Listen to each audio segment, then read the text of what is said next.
Hey, this is Malika of Evanston Live TV, and I have with me today Incumbent to District 65 School Board, Biz Ryan. Welcome to the show, Biz. Thank you.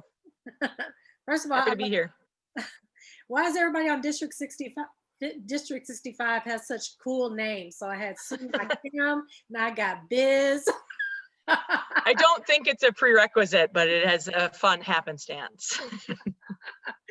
Yes, yes. So does everyone just call you Biz or do they say Elizabeth? Only my mother called me Elizabeth, and she's been gone for several years. So Yeah. Elizabeth is fine, but generally I've gone by Biz since I was a little kid. Okay, okay. Well, welcome to the show, Biz. I'm so looking forward to this interview. There's so much going on with District 65. Yes. My first question to you is you're already on the board and all that is going on. I mean, this board has experienced situations that no other board has ever gone through, have had to deal with. You've got a pandemic, COVID-19 happening and still here. Um, there's always been racial issues, but I mean, it's heightened beyond belief now. Um, that's a lot. That's a lot Yeah. to deal with. My question to you is, why do you want to remain on the board? Fair question. I think for me, I've been in education for a long time. I taught at DePaul for 15 years and have been an equity, diversity, and inclusion consultant that has worked with schools and school districts for a long time. And I really believe that partnership between administration and board and educators and families is really critical. And I think my experience as a parent in our district really informs what I know we're all struggling with in this pandemic. I mean, you mentioned the pandemic, there's so many ramifications. But I want to start with just saying this is incredibly difficult, that we are all having an incredibly difficult time navigating something that none of us have ever done in our lifetimes. And so for me, there are lots of big priorities and things that have to be addressed, but I don't want us to lose sight of the priorities that we had before the pandemic. The pandemic is making the disparities that much greater economically, and we want to make sure that that's not happening academically. And so I think I'm really grateful for my experience with my board colleagues. I think we've been doing some really important work. And I think that this period, well, makes it difficult to be on the board. It's a different time commitment. It's a different emotional commitment than it may have been at other periods. I think that that's the best way I can serve our community, that my experience working with our district as a consultant affords me an understanding of how our schools work and have relationships in every building. I think I've done professional development for almost 80% of our teachers in the past, and worked with teams at every school. So I feel like I really have an understanding of what are the issues within a school and what are the challenges that are district wide, and kind of understanding what roles we all need to play in solving those challenges. And so I think I'm well positioned to continue to serve our community well. That doesn't mean it's easy.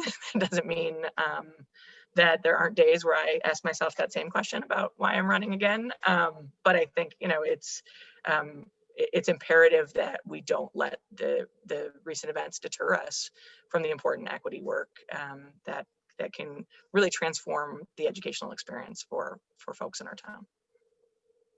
Okay, I was checking out your social media and you seem to be very well liked in this community. Like you seem to get a lot of love.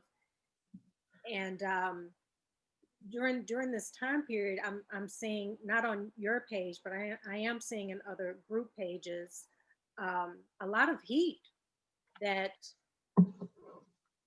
District 65 is taking, the board is taking, Yeah. and I'm really trying to understand it myself. Can you help me to understand why some parents, not all of them, but some parents are just so gung ho for their kids to get back in school when this virus is still killing people.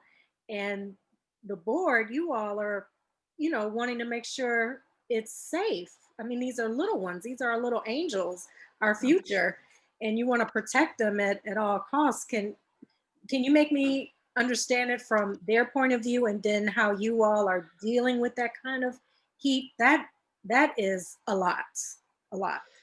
Yeah, I mean, I think it would be wrong for me to suggest that anybody that is frustrated is out of bounds, right? I think everybody, this is living in our houses and being responsible for our kids' schooling while we're trying to work, while we're trying to stay safe. And for those folks who have folks that are essential workers in their home, navigating their own COVID risks. I mean, it's an incredibly stressful time. I think what has emerged is, for me, is that people are having very different experiences in the pandemic, right? For some people, their financial situation is a little better. They're spending less on restaurants. They're, not going on vacations, right? So their frustration and focus is a little different than those that are, having some of the most stressful economic times of their lives, right? And struggling to provide for their family and trying to navigate all of the resources that are available, but coming up short in a lot of ways. So I think, part of it is understanding that we're having some different experiences, and that drives what we're able to focus on. I think, some of the concerns that we get are about mental health for students, and I hear that, right? That this is not how any of us want our kids to be doing school. This is not how any of our kids thrive the best. And so, there is a very real sadness and grief and loss about this period of time, and how we help our kids navigate it as successfully as possible, and how we try to end it as soon as we can. And so I think that piece is important. I think, the challenge is that sometimes when we are struggling, we have a choice. We have a choice to reach out for help and, share our frustration and share our rationale. And we have a choice to attack and insult and demean the people making the decisions. And unfortunately, too many people are choosing that second option, where the implication is that the board doesn't care about children, or, is, unaware of how people are struggling, or unfeeling to those things. And I think, we are faced with an incredibly difficult decision, and unlike any decision I've had to make in my life, where being wrong actually can cost people's lives. And so we have been cautious, and I defend our being cautious. I think now it's easy to look back and say, perhaps we could have opened at some point in the fall, right? That, we were working from a 3%, which was our best research coming out of Harvard that we were relying on. Now, that's evolved, and there's been some discussion. Then we switched to an 8%, but by the time we switched to 8%, the rates in our community were already higher than that. And a lot of the schools that opened closed, right? And so, but for some people, they're like, this has been this many months, and I can't keep having the goalpost moved. And so I do understand how frustrated people are, how, I'm a very serious planner. If anybody who knows me personally, those Facebook friends know that I usually am scheduled 6 weeks out socially, and I know what my work stuff is almost a year ahead of time. And so the ways many of us are used to operating are just gone in this period, that we can't rely on our usual coping strategies, and our kids can't rely on their usual coping strategies. And so that is really difficult. I think, the challenge is that the way that people are communicating some of that frustration is totally appropriate, but the way some people are communicating it is not. And I've been witness to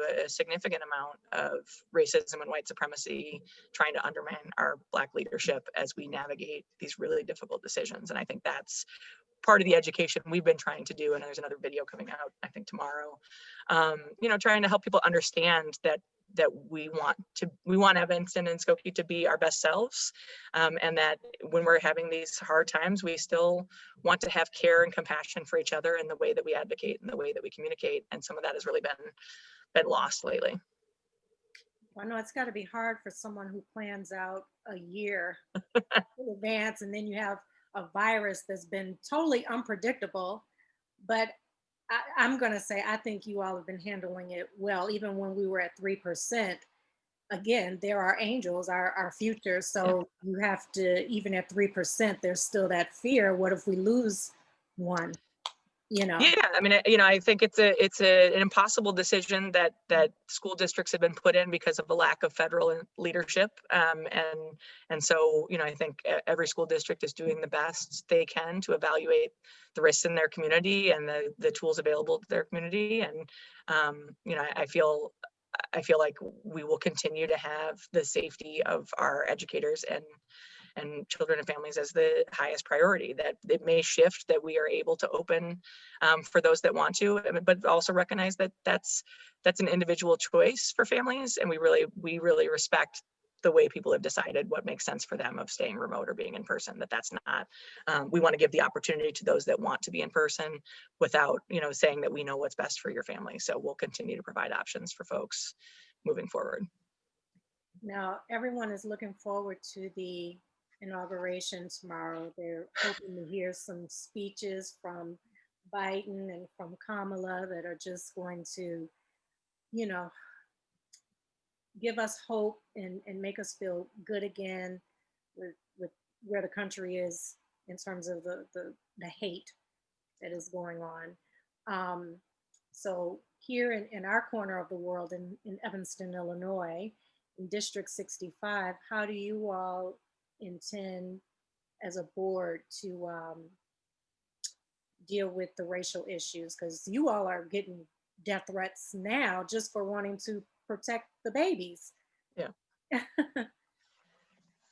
Yeah, I mean, I think, so if you'll allow me to nerd out for a minute, I was a history major in college. And I minored in Black Studies and Education. So for me, it's really important to pay attention to patterns. And I think, this is, when we see racial progress, we also see an emergence of racist backlash. And so, this is unfortunately very predictable, that as we continue to prioritize our most vulnerable populations, as we continue to make changes so that we can really address the opportunity and the gap to achieve and disparity in discipline and some of these other things that were here long before the pandemic, that when we do those things, that the backlash shows up in a lot of different forms. And what I think is challenging for Evanston is that, as someone who does this work in a lot of places, we are far ahead of folks in the sense that I don't have to debate whether diversity is important. I don't have to debate kind of the basic tenets of some of these things. But we also we may struggle to see the ways that we are complicit with those oppressive systems. We may struggle to see the way that we advocate for our children having an impact on other folks, because we may use our identity as Evanstonians as a shield for doing our best work. And so I think, that's the thing I want us to continue. I do think there will be a collective sigh of relief after this transition of power happens. I think there's been a lot of tension leading up to this, and I think I'm hopeful that tomorrow will be as peaceful as possible. But I think that that's a real concern. But that as we move forward after this point, really thinking through the ways that we show up to support the work, equity work, and the ways that we resist. I'm really grateful to have been a part, one of the leaders of the PTA Equity Project, which has been, we started in 2016, bringing schools together and really trying to think about how our kids at different schools were getting vastly different experiences and opportunities based on PTA fundraising. In December, we decided to go to one fund. So all of the fundraising efforts in town will be put into one fund that will get equitably distributed to schools, so that, we won't have a situation where kids at schools that have lower resources are having far fewer experiences. And I think, I'm hopeful that those kind of initiatives and changes do move the needle in terms of climate and culture. They do foster belongingness for students, which then those things do translate to academic achievement at some point. I think the challenge with this work is it's not, we can do this one thing and that's going to change it. It is multifaceted. Our approaches need to be multi-pronged.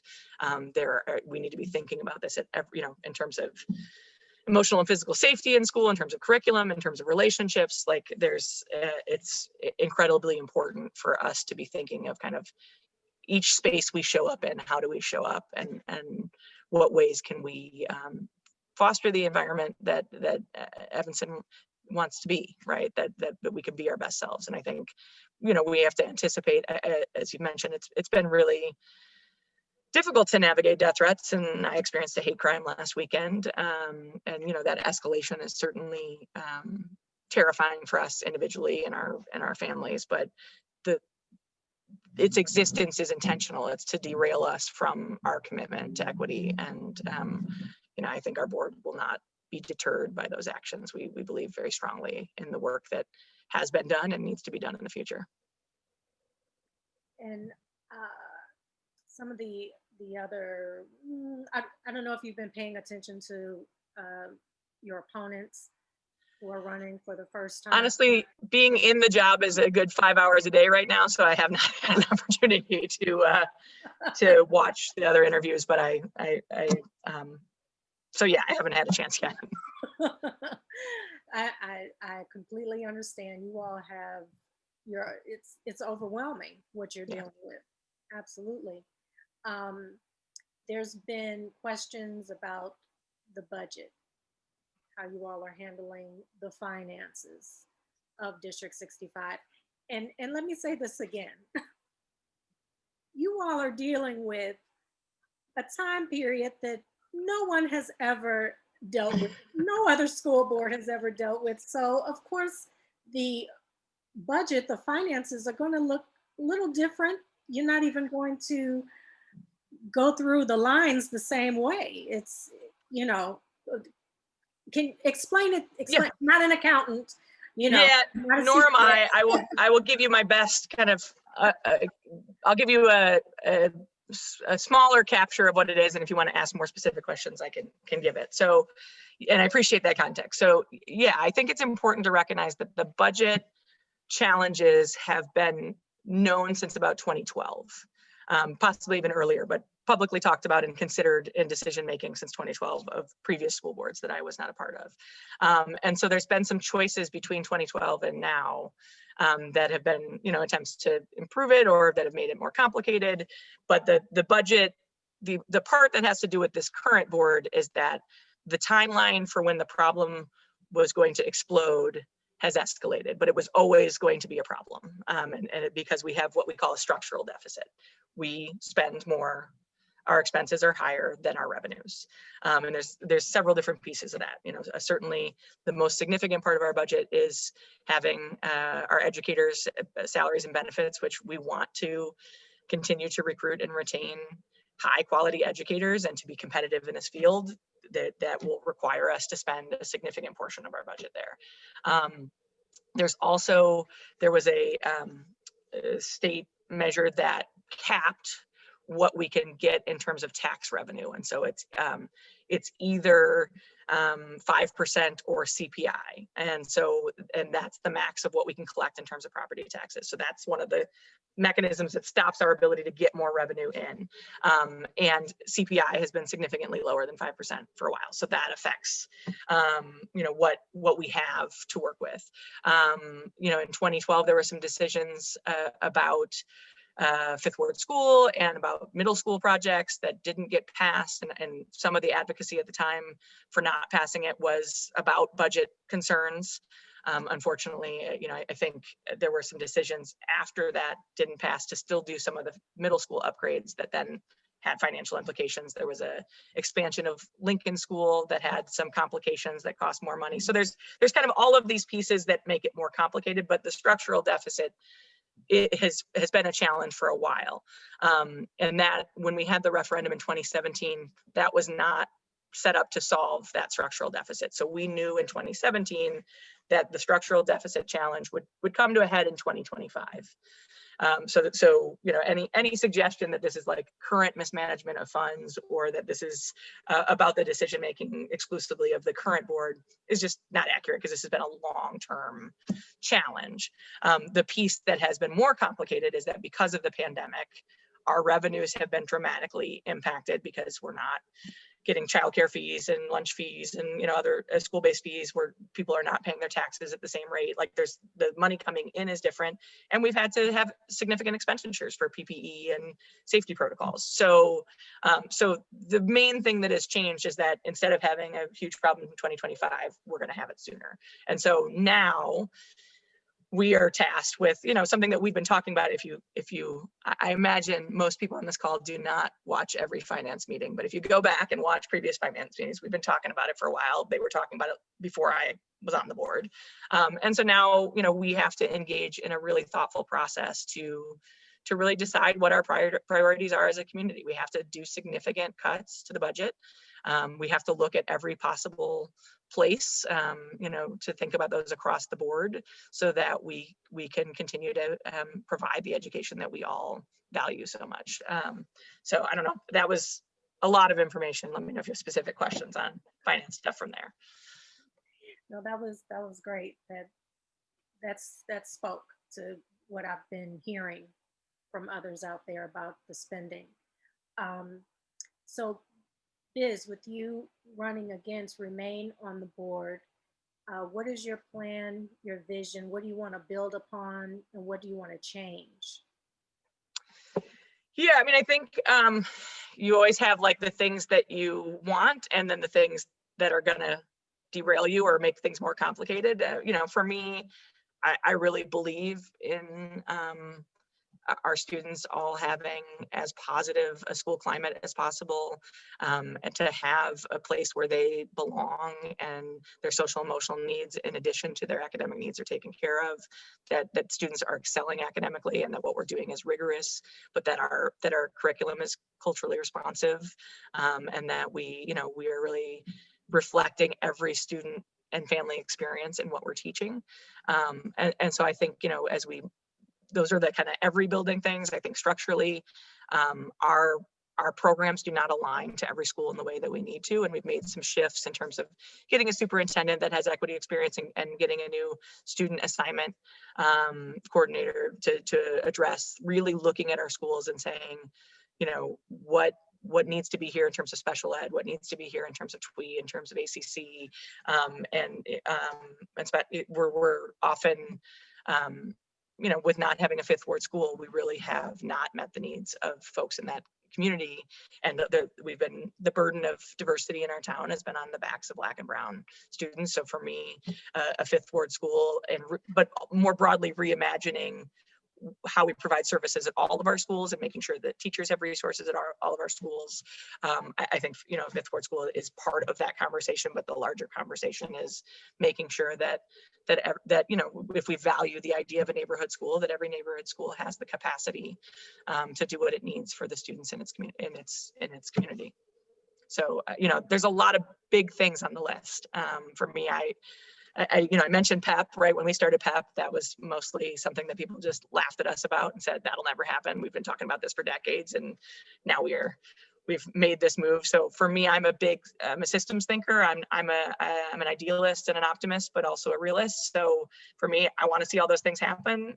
And I think it is incredibly possible to make all those things happen, but we have to look at each thing and decide, okay, what are all the decisions we need to make to lead to that point, and what are the things that we need to put in place so that we can reach those things. So, for me, I'm excited about the work of taking these big issues and getting down into the nuts and bolts of how do we get there, which I think, is a challenge. Sometimes we're talking points back and forth. And, for me, I'm big in the action space because I've worked with schools and because I've see how both that ideological shift needs to happen and the training and professional development that needs to happen for teachers to have the tools to lead that change, support for our principals to lead that change, but also kind of getting in the details of, okay, what does this really look like in terms of instruction? What does this really look like in terms of relationship building and creating community? What does this really look like, in all of those smaller pieces, I think is exciting. And so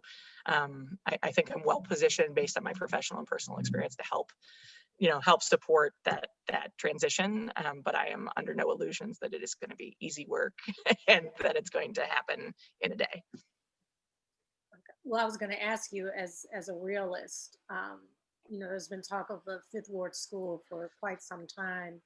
um, I was going to ask you, how real do you think that could possibly happen, or because you think ahead?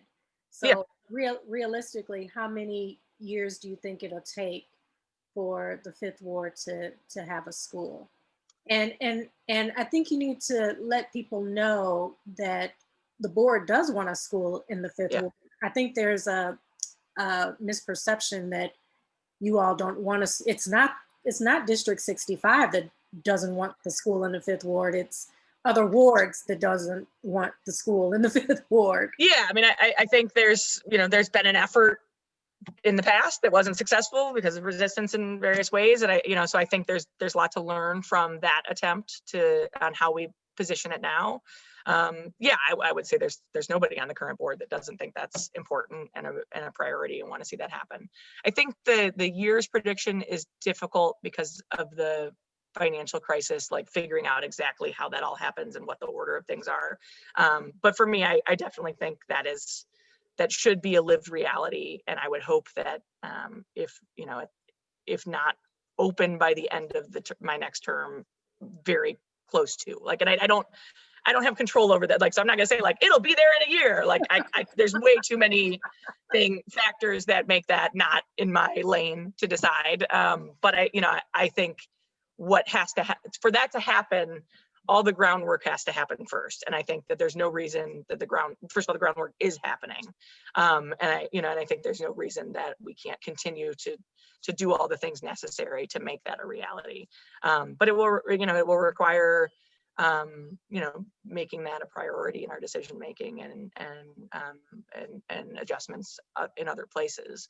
But for me, it's not like when we started PEP, if you had asked me when PEP was going to be real, I would have had no idea what to tell you, because like that kind of cultural transformation that needs to go in addition to the logistics of building a school and financing a school and all those things are hard to predict, and the backlash and resistance are hard to predict. Not that they will exist, but how they will exist. But I feel like we are through some of that already, and that I think there's been a significant shift from the referendum about a Fifth Ward school to now, where a lot of people who either didn't have kids in the district yet, or their kids were really small, or they weren't engaged in equity stuff and didn't quite understand what was on the ballot, now I think we have a critical mass of folks that understand it in a way that they didn't when we had the conversation previously. And so we are far better positioned to make that a reality, than we might have been when the discussion happened. But I also want to say, like, I totally understand people in the Fifth Ward not trusting us saying we're committed to it, because I understand when your systems are failing you and you've been harmed, somebody saying I care about you is not enough. We have to demonstrate it. And so I'm not frustrated or upset with anyone who's not ready to plan for that yet, because there's been a serious institutional breakdown and generational breakdown in terms of our educational system in Evanston that's people's lived experience. And so I think the way that we get that support and earn that trust is to deliver. So your optimistic side is like, maybe by the end of my next term. So yeah, we're going to go with your optimistic side. But we know that there's a chance that won't happen, but you're optimistic that the groundwork is being laid now. So I think that's important for people to know, that people. Yeah, I don't think I can't speak for everyone, but when I am part of those conversations, for me, it's not like someday, like it's like let's get this done. How do we do it? But it also, you can't rush that process, right? Like that, for it to be successful and to not be subject to another referendum or something that reverses things, like we want to make sure we have done, this is a weird educational point, but like, so my wife and I have been together for 21 years. And when you think about the fight for marriage equality, right, some of the greatest resistance happened in places where they just didn't do the groundwork. So they were like, we're just going to go in and try to make a court decision, and then it all blew up. And so, so Hawaii in the defense of, like, led to the Defense of Marriage Act, but Massachusetts was the first state to get marriage equality because they spent like a long time doing the education work so that when it happened, it wouldn't get overturned. And so I think it's this combination of, we've been doing the education work for a couple of years now. I think we've been laying the groundwork. Now we have to figure out the logistical and the student assignment pieces and kind of all of that, those components. But I think we're, well on our way to that being a reality. But again, I'm never going to falsely promise anybody anything. And so I can't be like, on this date, you will be in that school. Like that would suggest I have more power than I do. I will use what I can say is I will use whatever access and influence I have to make that a reality. Okay. Okay. I'm going to open it up to questions now. So if anyone has a question, please use the raise your hand signal. And then I will call on you and you can unmute and ask Biz a question, or you can send a question in the chat and I can call on you then. Okay. So you all let me know. It seemed like there's been a whole lot of talk on social media, and now like everybody's quiet. Now there's a chance to talk directly to a board member. Oh, okay, we have one. Okay, Betsy and John. Okay, we're wondering what we can do, how we can support your campaign. Well, that's lovely. Thank you, Betsy. We are in the process of getting like the yard signs and the car magnets and all of those things. And so for sure, if you want to be a visible supporter, that's great. Certainly you can make a donation to my campaign.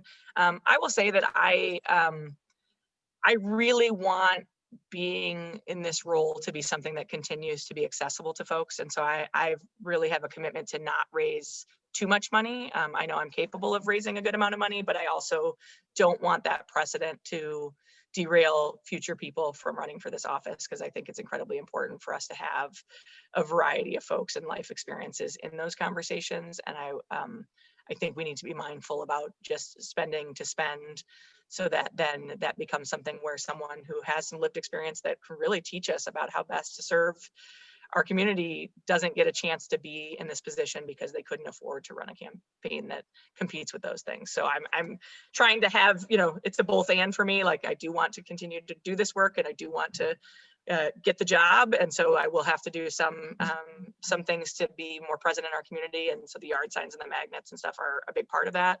But I want to express my commitment of not, I'd have no desire or intent to raise as much money as I possibly can and flood the system in a way that someone else can't compete, because I think it's really important that we continue to have a board that is representative of our community. And I'm concerned that having financial wherewithal should not be the main decider of whether you're able to get this, or having friends that have financial resources is the determinant of whether someone can get this job. So know that I have that layer of consciousness in my decision making. So there's some people who are like, oh, I'm going to go fundraise. And I'm like, just wait. If I need some more, I'll let you know. So I will take donations, but we're trying to keep that with very equity minded in the way that we do that. But certainly putting a yard sign and putting a car magnet, I can get those for you, and you can email me and I'll show you how. So thank you. Thank you so much for your question, Betsy and John Quayle. I did put Biz's website address in the chat, so you can contact her for more information and to support her campaign. You're welcome. They said, thank you for your leadership, Biz. Thank you. What would you say to those who are running right now for the first time about being on the board, like what it takes to be on the board?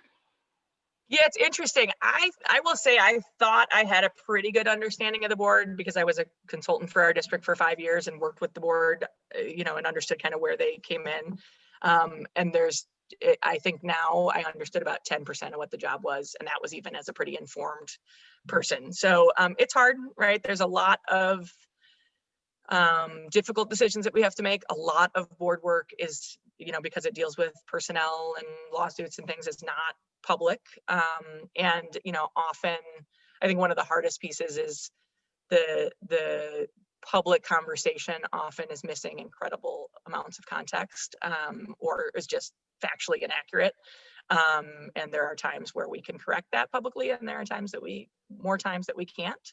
And so, you know, it's difficult to live in a community where people are, you know, talking about you and your decision making and your ethics and your motivations and all of those things. So I think for me, it's been, I think I'll take away always a respect and understanding for the hard work that board members are doing, and recognize that, you know, like anything, when you select people to lead, you're giving them the ability to have access to more information and hopefully make the best decisions with the information they have on your behalf. And that, you know, that there isn't always, you know, there are, our board is as transparent as we can be with the things that we can be, right?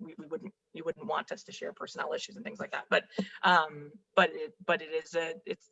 it is a difficult part of this role, in that the decisions are really important and they have a significant impact on a lot of folks. And there are sometimes bad decisions and worse decisions that we're faced with. It's not that there's a great decision always and we are just avoiding that. It's that there's a lot of stakeholders.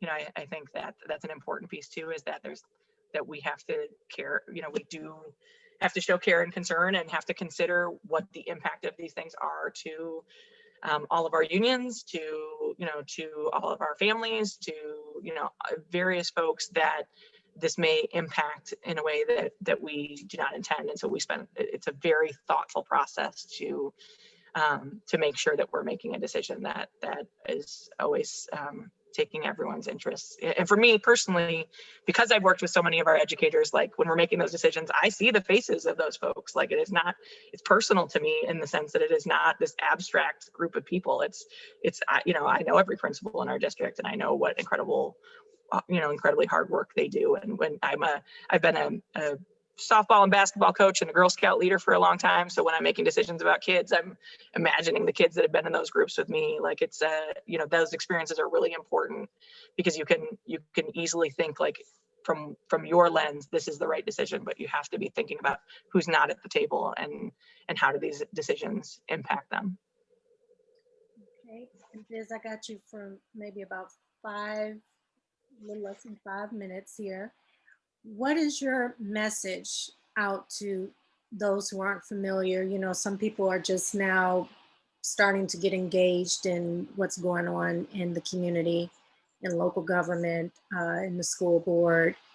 And for those who aren't familiar with your work and who you are, what is your message out to them? And even to those who have misconceptions about who Biz Ryan is on District 65.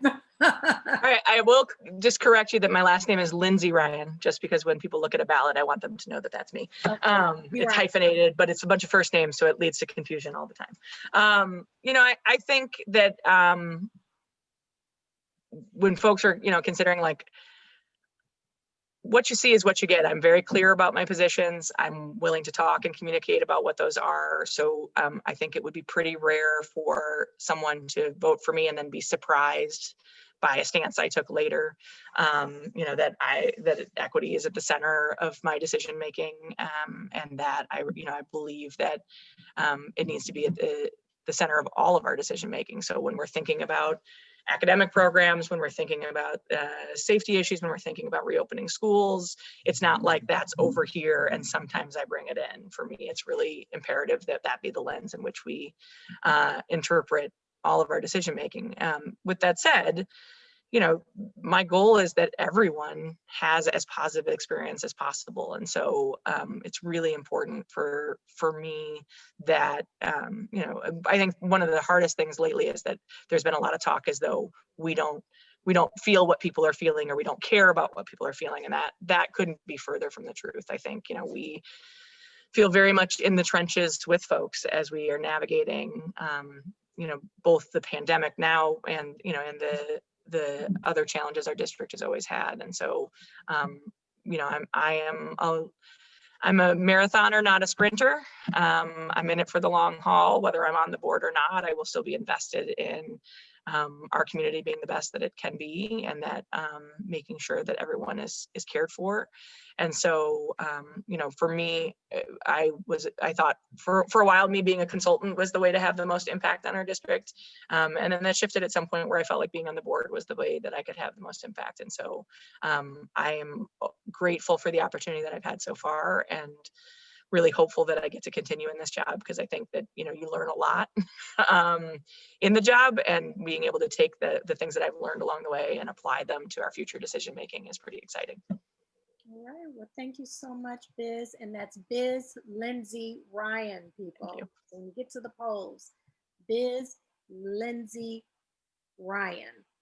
Got it.